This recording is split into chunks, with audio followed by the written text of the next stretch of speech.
గురించి వివరించడానికి మన మధ్యలో ఉన్నటువంటి సునీత ఆంటీ గారు వస్తారు. అయితే ఆ మాట కొరకు చదవడానికి మేఘన చదువుతుంది. ఆ మాట కొరకు ప్రార్థన చేయడానికి సందీప్ అన్న చేస్తారు. అమ్మ, ఇదిగో నీ కుమారుడు అని తన తల్లితో చెప్పింది. తర్వాత శిష్యుల్ని చూసి ఇదిగో నీ తల్లి అని చెప్పాను. ప్రార్థన చేసుకుందాం. స్తోత్రం తండ్రి, స్తోత్రం తండ్రి, స్తోత్రం తండ్రి, స్తోత్రం తండ్రి, స్తోత్రం తండ్రి. సకల ఆశీర్వాదములకు కారణభూతమైన రాజాని పాదములకు వందనాలు, వేలాది స్థుతులు, స్తోత్రాలు చెల్లించుకున్నాం తండ్రి. ప్రభువా, ఇటు సమయం ఇటు గడియ చూడలేక ఎంతోమంది ఉంటున్నారు, ఎంతోమంది ఎన్నో రకాల బాధలతో, వేదనతో, శోధనతో అల్లాడిపోతున్నారు తండ్రి. అటు వారి లెక్కలు మమ్మల్ని లేకుండా వచ్చిన విధానం కొరిగే నీకే స్తోత్రం ప్రభా. ఇటు సమయాన్ని ప్రభావ నీకే స్తోత్రం ప్రభా. మేము ఒక దినాన్ని ప్రభావ ఏర్పాటు చేసుకున్న ప్రభావ నీకే స్తోత్రం. పరిశుద్ధ శుక్రవారం ప్రభావ చక్కగా ప్రభావం కూడుకొని ప్రభావ మిమ్మల్ని జ్ఞాపకం చేసుకునే భాగ్యాన్ని మాకు మా అందరికీ మీరు దయచేసిన విధానం కొరికే నీకే స్తోత్రం ప్రభావ. నాడు ప్రభావ మీరు శిలువ మీద పలికిన 7 మాటలు ప్రభావ, మీరు కష్టపడిన దానిని బట్టి ప్రభావ నీకే స్తోత్రం. మేము ప్రభావ నీకే స్తోత్రం. దాన్ని అమలు వేసుకుంటూ ప్రభావ మీరు పలికిన 7 మాటల గురించి ప్రభావ మా సంఘ బిడ్డలమైన మేము ప్రభావ నీకే స్తోత్రం. మీరు ఇచ్చిన జ్ఞానాన్ని బట్టి మేము వచ్చే కొద్దిగా ధ్యానం చేసుకుంటున్న విధానం కొరికే నీకే స్తోత్రం తండ్రి.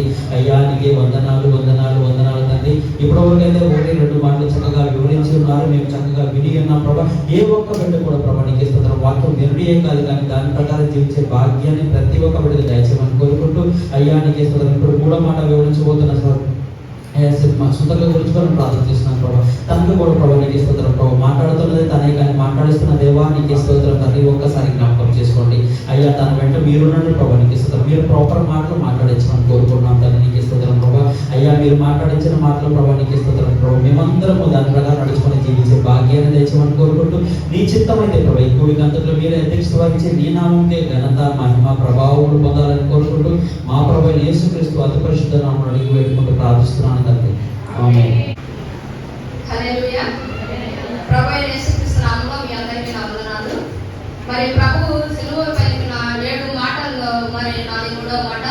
ముందుగా 2 మాటలు మరి చక్కగా వివరించి ఉన్నారు, అందుని బట్టి దేవుడు నాకు స్తోత్రాలు. మరి 3వ మాటగా నాకు వచ్చిన మాట మరి కొడుకు తల్లి బాధ్యతను మరి యోహాను బాధ్యతని మరి అప్పగించి ఉన్నాడు. మరి లేఖన ప్రకారం చూసినట్లయితే అదే యోహాను సువార్త 26, యోహాను సువార్త 19:26.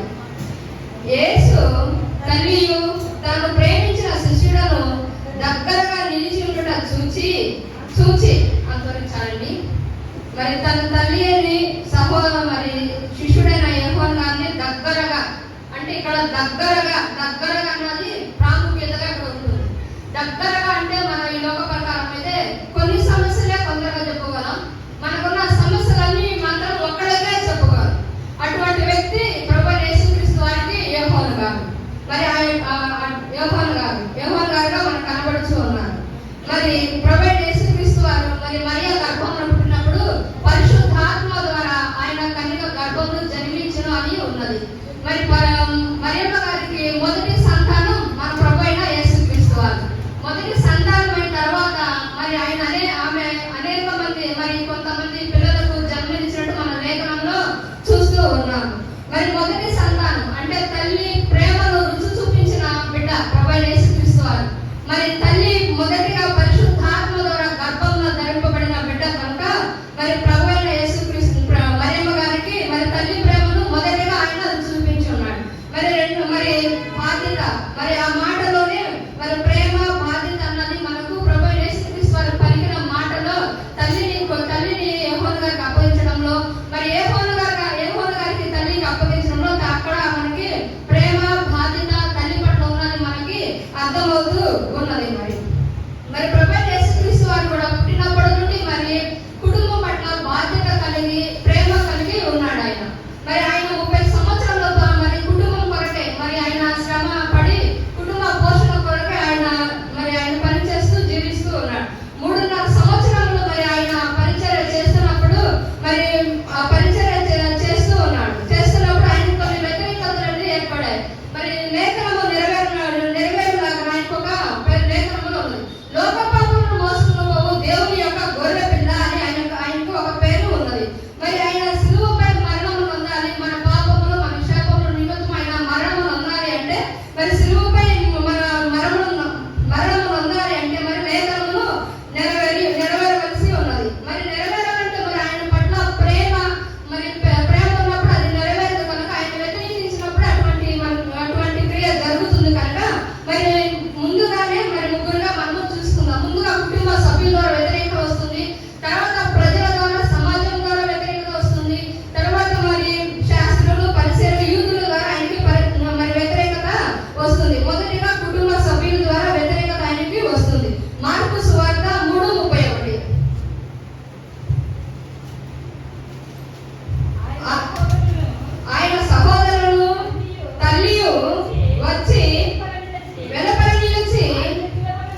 అంటాడు, ఎవరు నా తల్లి ఎవరు నా సహోదరుని అడిగినప్పుడు అని అంటాడు అనమాట. అన్నప్పుడు మనమైతే మన మన బంధువులు కానీ ఎవరు ఉన్నప్పుడు నా తల్లే కాదు నా సహోదరులు ఎవరు అన్నప్పుడు మనకైతే చాలా కోపం వస్తుంది.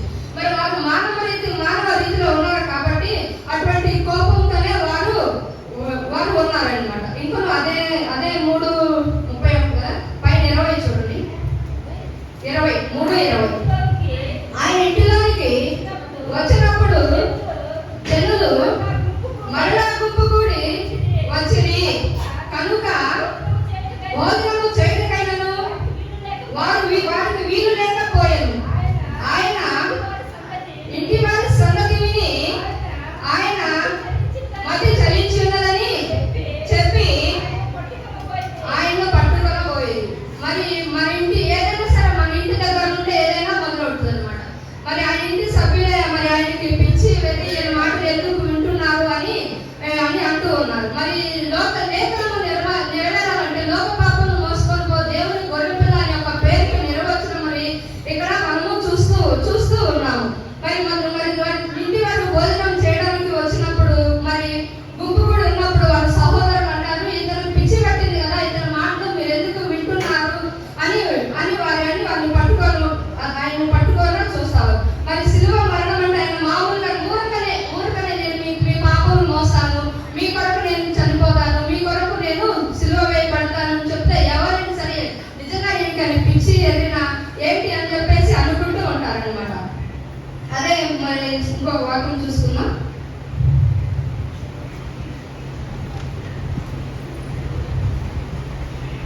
యోహాను సువార్త 7వ అధ్యాయం 10వ వచనం. అటు తర్వాత యూదులు ఆయన చంప ఎదిగినందున యేసు గలిలయ నుండి సంచరించనొల్లక గలిలయలో సంచరించుచుండెను. యూదుల పర్ణశాల పండుగ సమీపించను కనుక ఆయన సహోదరులు ఆయనను చూచి నీవు చేయించిన క్రియలు నీ శిష్యుల చూచినట్లు ఈ స్థలము విడిచి వీధి యొక్క వెళ్ళము అన్నది. మరి ఇక్కడ కూడా మరి తన సహోదరులే మరి సంచరిస్తూ వాక్యం చెప్పుచున్నప్పుడు అక్కడున్న యూదులు ఎదిరిస్తారనమాట. ఎదిరించినప్పుడు ఆయన తిరిగి మరలా గలిలయలోకే వచ్చి మరి ప్రసంగం చెప్పుచూ ఉంటారనమాట. చెప్పుచూ ఉన్నప్పుడు మరి వారి సహోదరులే ముందుగా సహోదరుల నుండే వ్యతిరేకత వస్తుంది కనుక మరి వారి సహోదరులు నువ్వెందుకు ఇక్కడ గలిలయలో తిరుగుతున్నావు, మరి నువ్వు యూదేలకు వెళ్ళవచ్చు కదా అంటారు. మరి యూదాలు మరి చంపుతున్నారనే కదా మరి ఆయన గలిలయకు వచ్చింది. అట్లా విధంగా మరి కుటుంబ సభ్యుల ద్వారా ఆయనకు వ్యతిరేకత అనేది ఏర్పడుతున్నది. మరి రెండవదిగా మరి ప్రజలు మన ద్వారా కూడా ఆయనకు వ్యతిరేకత అనేది ఏర్పడుతూ ఉన్నది. యోహాను సువార్త 2:13.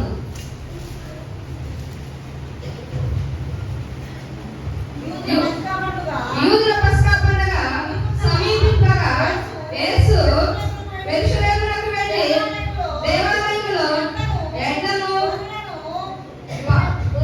గొర్రెలను పావురములను అమ్మువారును రోకలు మార్చువారును కూర్చొని చూచి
యేసు దేవాలయంలో ప్రవేశించి క్రయ విక్రయములు చేయవారందరినీ వెళ్ళగొట్టి రూపలు మార్చు వారి బల్లలను గువ్వలము వారి పీటలను పడద్రోసి నా మందిరము ప్రార్థనా మందిరం అనబడును.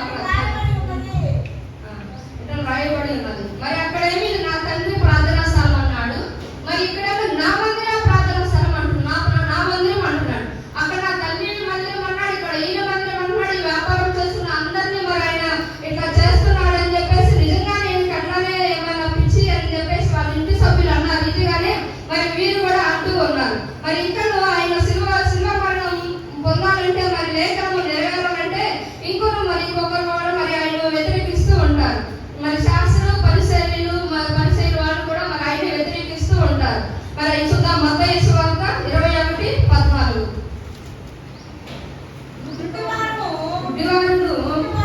గుడ్డివారును దేవాలయంలో ఆయన వద్దకు రాగా ఆయన వారిని స్వస్థపరచెను. కాగా ప్రధాన యాజకుడు శాస్త్రులను ఆయన చేసిన వెనుకలను దావీదు కుమారునికి జయము అని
ఎవడైనాను స్వకీయులను విశేషముగా తన ఇంటి వారిని సంరక్షింపక పోయిన యెడల వాడు విశ్వాస త్యాగము చేసిన వాడై అవిశ్వాసి కన్నా చెడ్డవాడై ఉండును. మరి ఇక్కడ ప్రేమ, బాధ్యత, విలువలు మన ప్రభువైన యేసుక్రీస్తు వారు మరి చూపించి ఉన్నాడు. మరి మన సంఘంలో కూడా ఇటువంటి ప్రేమ, బాధ్యత, విలువలు అనేది మరి చూపించడం మనం ఎవరినో ఉదాహరణ చేసి మాట్లాడుకోవాల్సిన అవసరం లేదండి. మన సంఘంలోనే ఉన్నారు. మరి ఎవరంటే మన పాస్టర్ గారు. మరి ప్రభువైన యేసుక్రీస్తు వారు తన తల్లి పట్ల ఎంత బాధ్యత కలిగి, మరి సహోదరుల పట్ల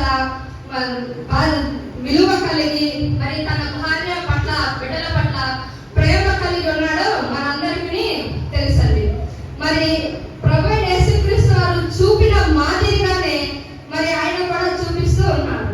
మరి ఆయన మరి పాస్టర్ గారు మరి ఆమె అనారోగ్యంగా ఉన్నప్పుడు మరి ఇక్కడ ముఖ్యంగా తల్లి బాధ్యత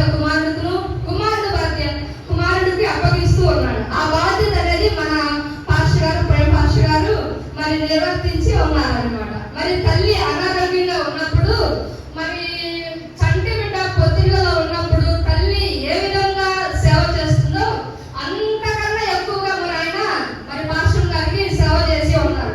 మీరు నేను ఎవరైనా ఒక గంట ఉండి వచ్చేవారమే కానీ మరి ఆమెకు ఏమీ చేయలేదు. అటువంటి పరిచర్య ఆయన చేశారు.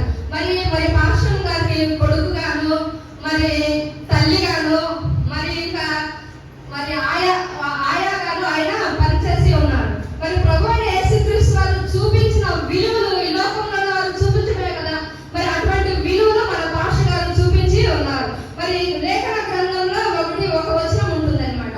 ఏంటంటే తల్లిదండ్రులను సన్మానించిన వాడు దీర్ఘాయుష్మంతుడగును అంటున్నారు.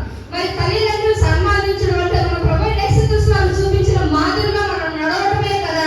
అదే కదా మరి ప్రభువైన యేసుక్రీస్తు వారు చూపించిన విలువ, బాధ్యత, ప్రేమ మరి ఆయన చెప్పడమే కాదు కానీ మనకు చూపించి ఉన్నారనమాట. మరి ఆయన కుటుంబం పట్ల, మరి ఆయన తల్లి బిడ్డ పట్ల, మరి ఆడవారి పట్ల ఎంతో ప్రేమ, బాధ్యత కలిగి ఉంటారు. మరి చివరికి ఒక మాట మరి యెరూషలేములో ఊరేగింపుడు వచ్చినప్పుడు గాడిద పిల్లలు విప్పుకురాని అంటారు. మరి తల్లి అయిన గాడిద తెచ్చినప్పుడు పిల్ల బండికి అయిపోతుంది కదా, అట్లా కాకుండా మరి రెండింటినీ విప్పుకున్నామంటారు. అట్లా తల్లి బిడ్డ ప్రేమ అక్కడ చూపించి ఉన్నారు. మరి ఆడవారికి అనేది గాడిదది అంటే దాన్ని మనము తీసివేయబడిన చిన్నగా చూస్తాం. అటువంటి గాడిదకి ఆయన యెరూషలేము పట్టణంలో దేవాలయంలోకే వెళ్ళి ఉన్నాడంట. మరి గాడిదలో గాడిద పిల్ల అంటే ఆడగాడిదే కదా, అది ఆడగాడిదంటే అంటే ప్రతి ఒక్కరికి అది సంబంధించిందే కదా.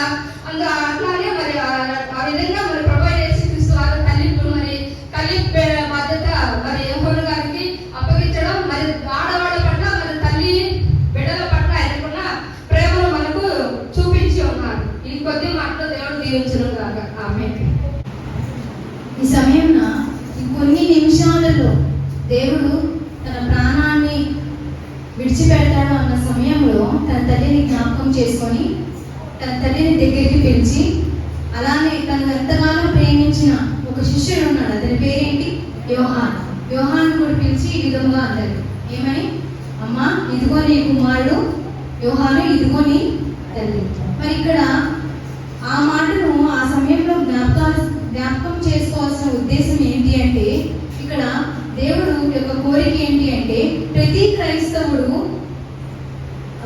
ఒక బాధ్యతను కలిగి ఉండేవారుగా ఉండాలి అని దేవుడు ఆ యొక్క 3వ మాట ద్వారా మనందరికీ జ్ఞాపకం చేస్తాడు. ఒక బాధ్యత కలిగి మనం ఉండాలి. అది పని విషయంలో కావచ్చు, ఉద్యోగ విషయంలో కావచ్చు, కుటుంబ విషయంలో కావచ్చు, లేకపోతే సంఘంలో మనకి ఇచ్చిన అవకాశాన్ని బట్టి కావచ్చు. ఏ విషయంలో అయినా మనం ఒక బాధ్యత కలిగి మనం చేసేవారుగా ఉండాలి. ఏదో సమయం దొరికిందనో లేకపోతే ఖాళీగా ఉన్నామనో ఆ యొక్క పనిని చేస్తే దాని బాధ్యత అనరు. కానీ మనం ఏ పరిస్థితిలో ఉన్నా, ఎంత కష్టమైనా ఆ యొక్క బాధ్యతను మనం నెరవేర్చేవారుగా మనం ఉండాలి. మరి ఈ సమయంలో మనం చూసుకున్నాం, ఎవరు నీ తల్లి, ఎవరు నా సహోదరులని దేవుడు అంటే ఎవరైతే వారి యొక్క బాధ్యతను నిర్వహిస్తారో, ఎవరైతే నా యొక్క వాక్యానుసారంగా జీవిస్తారో వారు మాత్రమే నా తల్లి, నా సహోదరులు అని దేవుడు చెప్తారు. ఆ రీతిగా మన బాధ్యతను కానీ దేవుని పట్ల మన ఉద్దేశంలో కానీ మనం నెరవేర్చే వారిగా మనం ఉండాలి. మరి ఈ సమయంలో మూడవ మాటగా దేవుడు ఈ యొక్క మాటను మనకి తెలియజేస్తారు. ఒక బాధ్యత కలిగి మనం ఉండాలని, బాధ్యతను మనం చేయాలని ఈ యొక్క మాట ద్వారా దేవుడు మనకి తెలియజేస్తారు.